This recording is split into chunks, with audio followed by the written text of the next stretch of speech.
Thanks to Josh for the ever wonderful introduction. Despite the use of the word stripping, I will not be losing any of this. Sorry. I would like to apologize to begin with. There are some young ears, and I have very terrible language. Now, of anything, at any point in time, if we're ever going to sit here and try and share anything between any of us, we're really just trying to share a story. And every story has a beginning. So I figured I'd try and catch you guys up on like the quickest, shortest, abridged version of how at least I got here for this. This is a nice little piece, a wonderful little kind of autobiographical homage called She Fucked Him. She fucked him, and this is a true story. She fucked him and then they fucked her. Then maybe she fucked him, but she definitely fucked her. Then they fucked and she got pregnant. Then they were supposed to get married, of course. But he decided it was just too much. He just couldn't go through with it. So she had the baby alone. Then somewhere later on down the line, she fucked me. Which was right up until she decided to fuck him instead. Then she fucked them instead of fucking him. And this is right about where we get to now. And to this day, I still have to wonder, what are they going to tell her when she asks, what about mommy and daddy?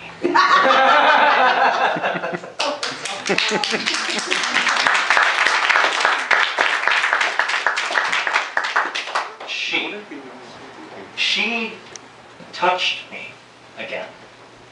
My skin did not crawl. It marched. My throat begged my clenched jaw to open up and scream. My heart drowned itself in an ocean of bile as my stomach tied nooses for me to go home and hang myself with later. Sorry, I smiled.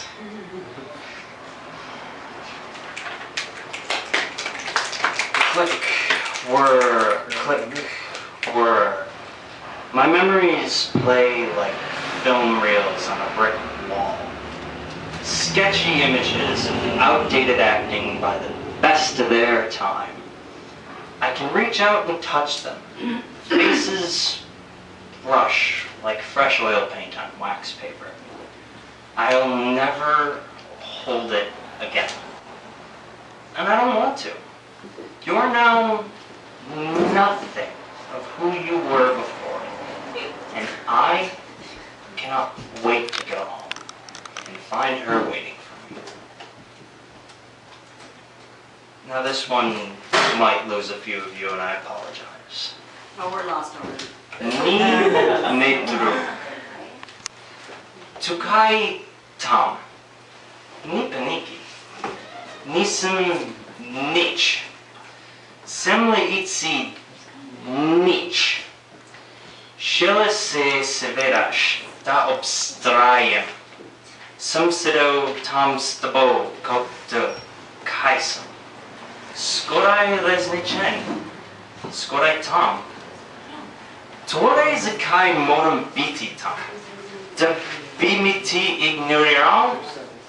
Samo da bi imel možnost. Ni nedrug. We are sitting at opposite ends of the same table. Are you glancing at me too? Do you find it just as difficult as I do? Do you feel that twinge of the muscles in your neck, demanding that you turn your head and look at me? Is it just as hard for you to follow the conversation? I just want to sit here and stare at you. Just stare at you and wait until you snap and scream.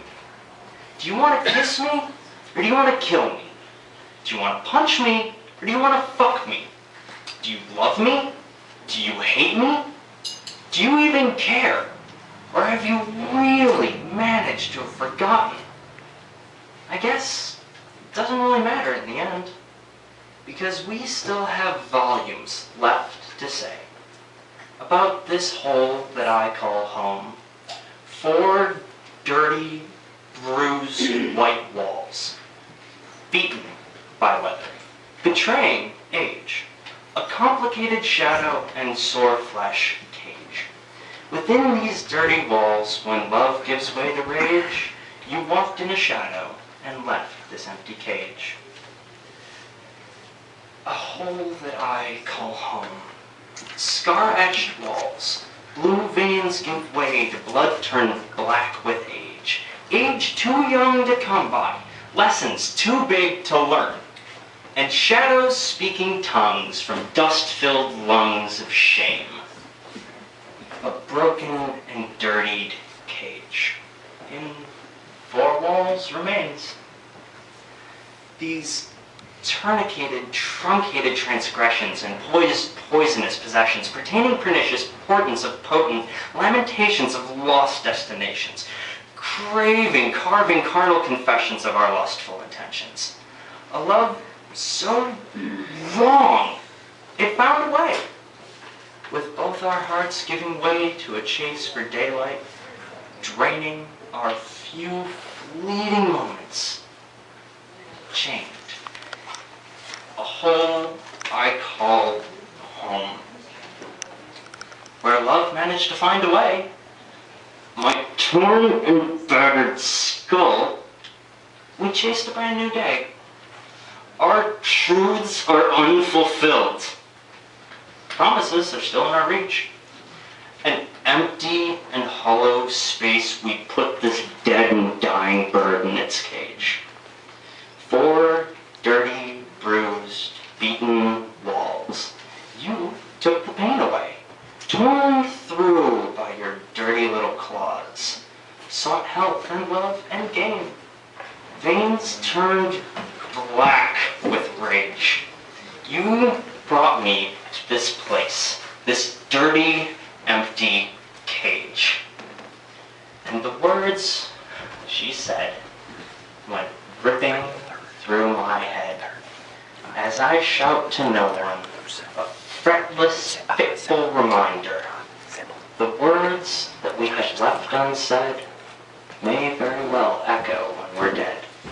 Because if I can tell you anything, it's that the words we've left unsaid are going to echo when we're dead.